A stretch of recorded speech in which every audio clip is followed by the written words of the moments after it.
देखा भाई, गोल चीजों पे चीज आसान लुढ़कती है, पहिया बना लिया।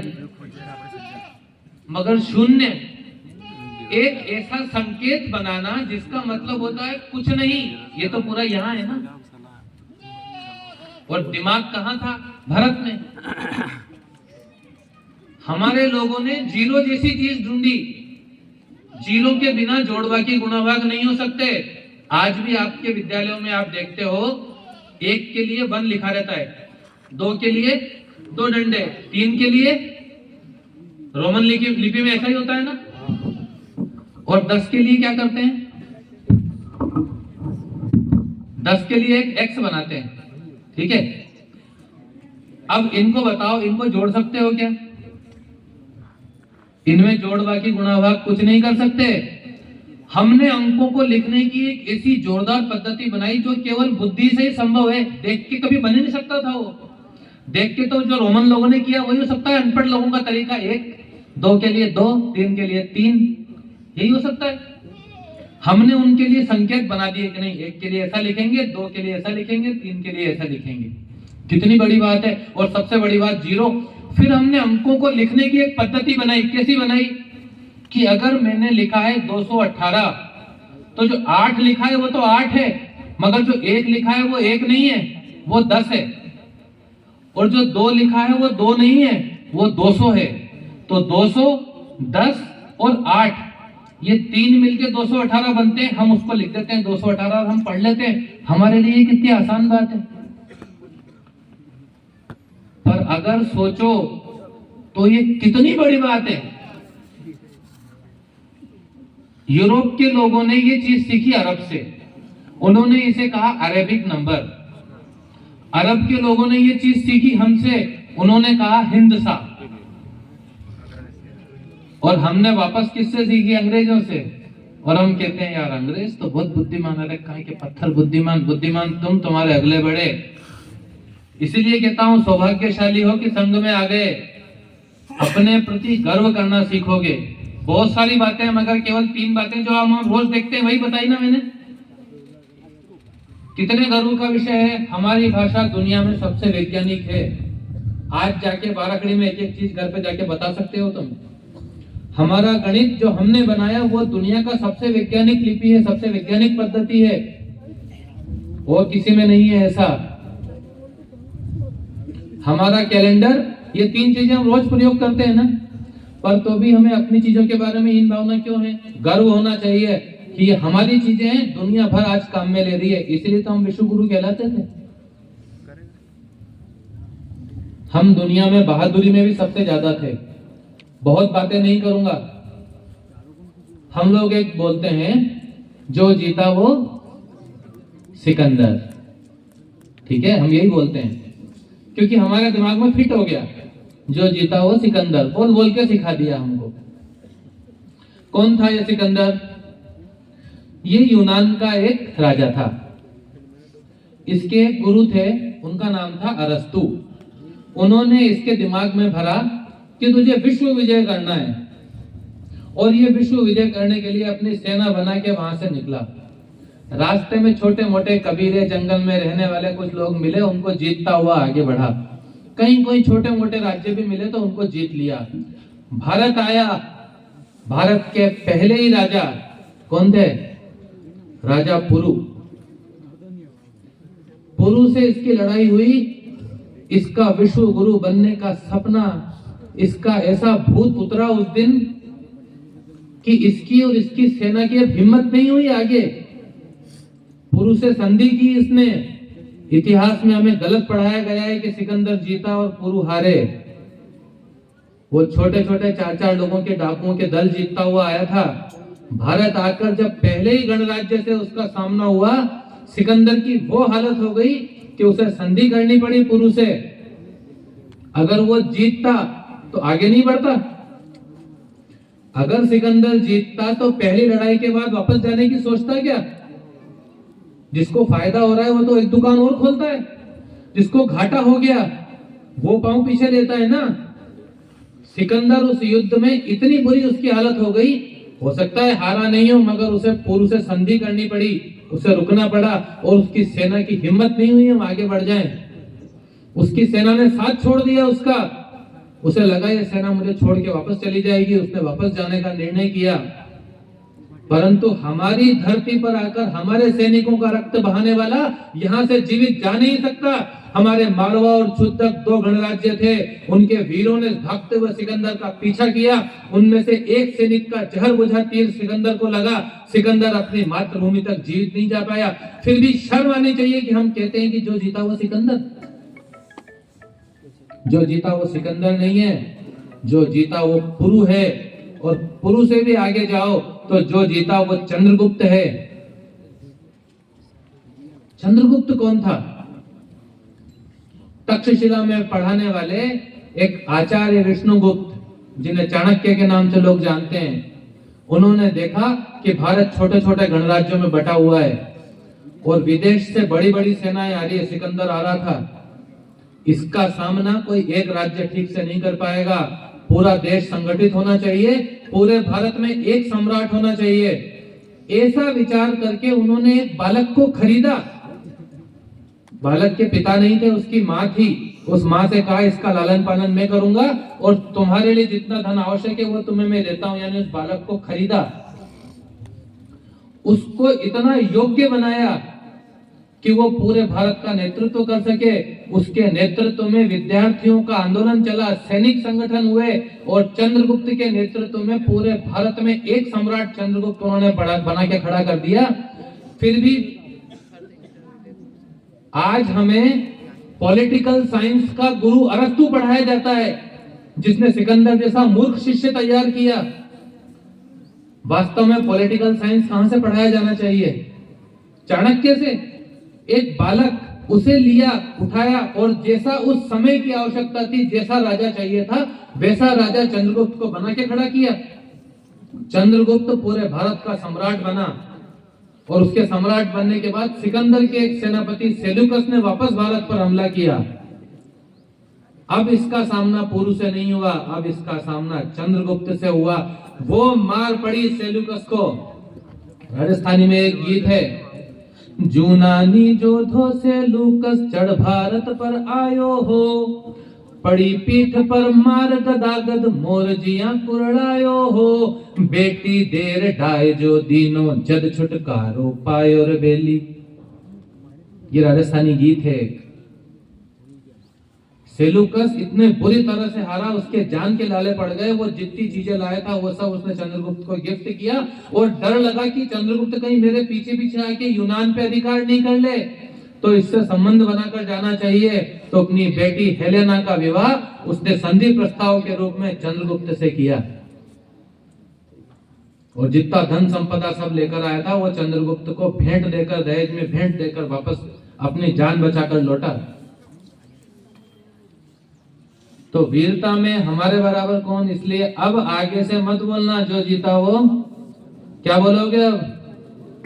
जो जीता वो पुरु, जो जीता वो चंद्रगुप्त और आगे जो जीता वो शिवाजी।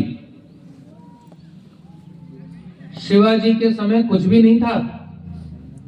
सब राजा ऐसे हो गए थे कि हम तो या तो मुगलों के नवाब या मुगलों के अधीन ही काम कर सकते हैं। स्वतंत्र राजा बहुत कम थे, एक अपने मेवाड़ वालों को छोड़ दो, बाकी सब मुगलों के अधीन हो गए थे।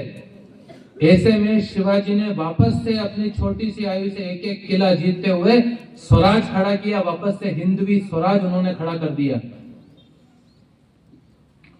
बाद में औरंगजेब शिवाजी की मृत्यु के बाद वापस महाराष्ट्र तक गया। संभाजी को उसने पकड़ लिया, उनको मार दिया, कोई राजा नहीं बचा। मगर स्वराज की ऐसी लो शिवाजी एक एक व्यक्ति के मन में जगा चुके थे कि औरंगजेब 20 साल तक वहीं लड़ता रहा महाराष्ट्र में और आखिर उसकी कब्र औरंगाबाद में वहीं खुद गई, वहां से जीवित नहीं लौट पाया। और उनके औरंगजेब के मरने के बाद जब वापस से बाजीराव खड़े हुए, उन्होंने पूरे भारत में अटक से कटक तक वापस से स्वराज में खड़ा कर दिया और दिल्ली को खाली एक किले तक सीमित कर दिया और दिल्ली और आगरा में जो थे वो भी उनको टैक्स देते थे। ये हालत बाजीराव ने कर दी। तो जो जीता वो पुरु, जो जीता वो चंद्रगुप्त, जो जीता वो शिवाजी, जो जीता वो बाजीराव। हमारा इतिहास विजय का है भाई। अगर हम मुगलों से हार गए होते तो आज हम होते क्या? दुनिया में कई देश हैं, जब मुगल निकले वहां से, अरब से जब उठा, तो वहां से आते आते रास्ते में एक पर्शिया नाम का देश था, वो हार गया उनसे, तो आज पर्शिया नहीं है, वो यूनान हो गया। एक मिस्र नाम का देश था, वो हार गया उनसे, तो आज वहां पिरामिड बनाने वाले लोग नहीं है, वो इजिप्ट हो गया। हम है ना? ये क्या सबूत नहीं है कि हम हारे नहीं? हम विजेता हैं। अगर हम हार गए होते तो हम होते क्या? ऐसे ही अंग्रेजों ने जिस जिसको हराया, भले ही शासन कर लिया, अंग्रेज जहां जहां जिन जिन से जीत गए, वो सारे आज ईसाई देश है ना। चाहे वो कई अफ्रीका के देश देख लो, चाहे वो यूरोप के देश देख लो, जहां जहां ईसाइयों का शासन हुआ, वो सब जो ईसाइयों से हार गए वो सब ईसाई हो गए ना। शासन भले अंग्रेजों का हो गया होगा, मगर हम हारे क्या उनसे? हम संघर्ष करते रहे और अंत में जीते ना, इसलिए तो हम हैं। हम दुनिया में सबसे बहादुर हैं। आपकी जानी पहचानी चीज बताता हूं, आप सबने बॉर्डर फिल्म देखी होगी, देखिए। सामने से टैंक रेजिमेंट आई थी, क्या कहते थे कि इंशाल्लाह सुबह का नाश्ता जोधपुर में और जुमे की नमाज दिल्ली में पढ़ेंगे, ऐसा बोल के, और वो निकले, टैंक रेजिमेंट लेके निकले थे, और सामने केवल 120 लोगों की टुकड़ी थी मेजर कुलदीप सिंह के नेतृत्व में। पर नतीजा सबने देखा है ना, कोई संतुलन था क्या पावर में? टैंक रेजिमेंट किसे कहते हैं भाई? पूरी टैंक रेजिमेंट और साथ में 600 लोगों की बटालियन लेके निकले थे वो लोग, और इधर केवल 120 लोग, और उनके पास केवल 2 मशीन गन और एक तोप जीप पे बंधी हुई। इन्होंने रात भर उनको आगे नहीं बढ़ने दिया। तो हमसे बहादुर दुनिया में कोई है क्या? कारगिल का युद्ध याद है आप सबको? अभी का कारगिल के युद्ध में दुश्मन था ऊपर पहाड़ की चोटी पे, हम थे नीचे।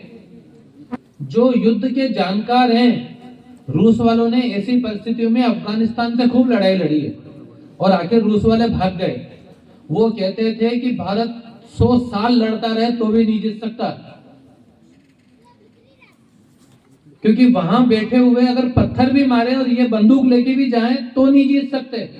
वो इतना एडवांटेज थी उस जगह की। हमें 100 दिन भी नहीं लगे और कारगिल वापस जीत लिया अपने लोगों ने।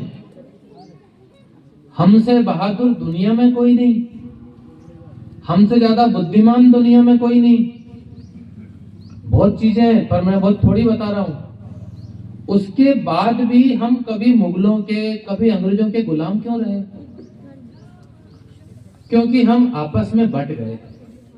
हमें अपना कर्तव्य तो ध्यान रहा कि मेरा अपने परिवार के लिए कोई कर्तव्य है, मेरा अपने जाति धर्म जाति समाज के लिए कोई कर्तव्य है, मगर इस पूरी भारत माता के लिए मेरा कर्तव्य है, ये हम भूल गए। कैसे भूल गए? उदाहरण बताता हूं। शिवाजी स्वराज की स्थापना कर रहे थे, उनसे लड़ने के लिए औरंगजेब ने जयपुर के राजा जयसिंह को भेजा। जयसिंह बड़ी सेना लेकर आया। शिवाजी को लगा हम ही आपस में लड़ जाएंगे तो क्या फायदा होगा। उन्होंने एक तरह से सरेंडर किया और संधि करके आगरा चले गए, जहां उन्हें गिरफ्तार किया। बाद में फिर वो वहां से बाहर निकले, वो एक अलग कहानी है। पर अगर शिवाजी और जयसिंह मिल जाते तो औरंगजेब की हालत खराब नहीं कर देते। जयसिंह अच्छा व्यक्ति था, धर्मपरायण व्यक्ति था, रोज कम से कम 2 घंटे पूजा पाठ करता था, गंगा जल ही पीता था। जब चलता था तो उसके साथ गंगा जल के चांदी के बड़े बड़े कलश चलते थे। आदमी तो अच्छा था, पर अपने घर के लिए मेरा कर्तव्य है, अपने राज्य के लिए मेरा कर्तव्य है, मगर इस पूरी भारत माता, इस देश के लिए मेरा कर्तव्य है, वो दिमाग से निकल गया ना। एक और आसान उदाहरण देता हूं। जलियांवाला बाग में गोली चलाने के लिए जनरल डायर ने कहा फायर। चलाने वाले तो अपने ही बंधु थे। उनमें से एक ने भी बंदूक घुमा के डायर की खोपड़ी उड़ा दी होती, कर सकते थे ना। पर व्यक्ति अच्छे थे। जो जेलर भगत सिंह को कांच की सिल्ली पे लिटा के पीट रहा था, जब भगत सिंह पीटते पीटते बार बार बेहोश हो गए, फिर उठे, फिर पीटना शुरू किया उसने, और कांच की सिल्ली पे लिटा रखा भरी सर्दी में, तो उससे जेलर को खुद को दया आ गई। वो पूछता है, काके इतना जुल्म क्यों सह रहा है? तो भगत सिंह उससे पलट के पूछते हैं कि आप इतना जुल्म क्यों कर रहे हो? तो वो भारतीय जेलर वो कहता है कि मैं नमक का हक अदा कर रहा हूं। भगत सिंह कहते हैं मैं मिट्टी का हक अदा कर रहा हूं। तो अपने लोगों को नमक का हक अदा करना तो याद रहा कि अंग्रेजों ने मुझे नौकरी दी है तो उनके प्रति स्वामी भक्त मुझे रहना ही चाहिए, वो तो याद रहा, मगर इस मिट्टी का भी कोई कर्ज मेरे ऊपर है, इस भारत माता के लिए भी मेरा कोई जिम्मेदारी बनती है, वो भूल गए ना। अंग्रेजों के कहने पर भारतीयों पर अत्याचार करने वाले कौन थे? भारतीय ही थे। ये जो चित्र लगा है बिरसा मुंडा का, इनका 150 वर्ष चल रहा है अभी। जनजाति के नायक थे, जिसे आज हम अनुसूचित जनजाति कहते हैं। अंग्रेजों ने इनको ढूंढा, इनको पढ़ाया, ईसाई बना दिया, किंतु इनके मन में तो देशभक्ति की ललक थी, क्योंकि आध्यात्मिक थे, तो अवतारी पुरुष थे। तो इन्हें वापस अपना भान हुआ कि अरे मैं किनके लिए क्या कर रहा हूं। इन्होंने वापस से अपने मूल धर्म में लौटे, अपने सब जनजातीय बंधुओं को इकट्ठा किया, उल गुलाम नाम से इन्होंने क्रांति की शुरुआत की। जो जो लोग अपने बंधु अनुसूचित जनजाति वाले ईसाई बन गए, तो उन सबको वापस से अपने धर्म में लेके आए और अंग्रेजों के विरुद्ध क्रांति कर दी।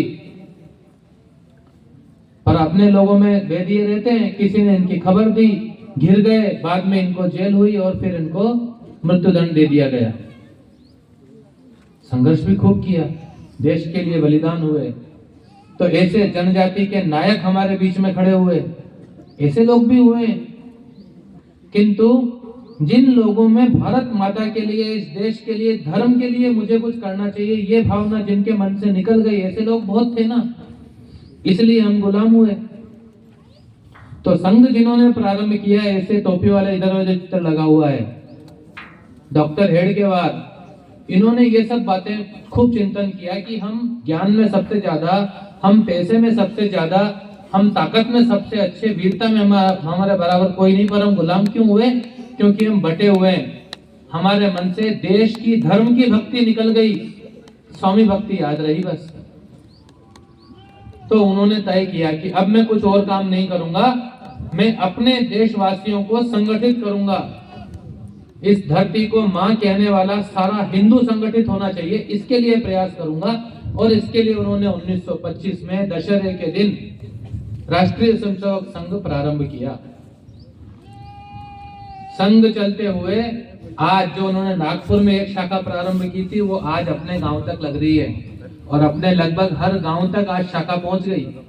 कुछ गांव बचे होंगे, पर स्वयंसेवक लगभग आज सब गांव में है। अभी हमने संचलन किए, संभवतः कोई गांव छोड़ा नहीं होगा, लगभग हर गांव से कोई न कोई गणवेश पहनकर संचलन में तो आया ही होगा। हम वो हो चुके हैं जिनके मन में भारतीय होने का, हिंदू होने का गर्व है। यही संघ चाहता है, संघ और कुछ नहीं चाहता। संघ चाहता है हर हिंदू में, हर भारतीय में अपने हिंदू होने का, अपने भारतीय होने का गर्व हो। जो मैंने शुरू की बातें बताई, गर्व पैदा करती है हमारे अंदर। फिर उसको देश धर्म के प्रति मेरा कोई कर्तव्य है वो याद रहे। नहीं याद रहेगा तो क्या होगा?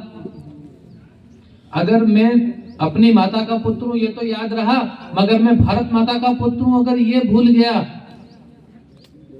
तो फिर ये अनुसूचित जनजाति का व्यक्ति है, ये भी मेरा भाई है, ये तो दिमाग में आएगा ही नहीं ना। वो भी मेरे घर में आके मेरे बराबर बैठकर चाय पानी पी सकता है, भोजन कर सकता है, ये दिमाग में आएगा क्या? ये मेहतर समाज का व्यक्ति है, ये हरिजन है, ये भी मेरा भाई है, ये उसके दिमाग में आएगा क्या? हम याद दिलाते हैं कि तुम अपनी माता की संतान हो, साथ में भारत माता की संतान हो, तो भारत माता की जितनी संतान है वो हर जाति हमारे भाई है या नहीं? पर आज चल रहा है ना, इतनी मुश्किल से संघ ऐसे बड़े बड़े आयोजन करके हमें हिंदू भाव जगाता है, और हम एक छोटी सी घटना से वापस क्या बन जाते हैं? एक कोई छोटी सी घटना होती है, हमारे अंदर का पाटीदार जाग जाता है, वो हिंदू पीछे रह गया।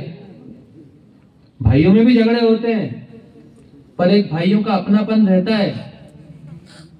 भाइयों में अमीर गरीब हो सकते हैं, भाइयों में कमजोर और ताकतवर हो सकते हैं, स्वस्थ और बीमार हो सकता है। भाइयों में कोई ऊंचा और नीचा होता है क्या? एक ही माँ के दो बेटे ऊंचे नीचे होते हैं क्या? जो संघ में आ गया उसके मन में यह आ जाता है कि हिंदू समाज का हर वर्ग, हर जाति, हर समाज मेरा अपना है।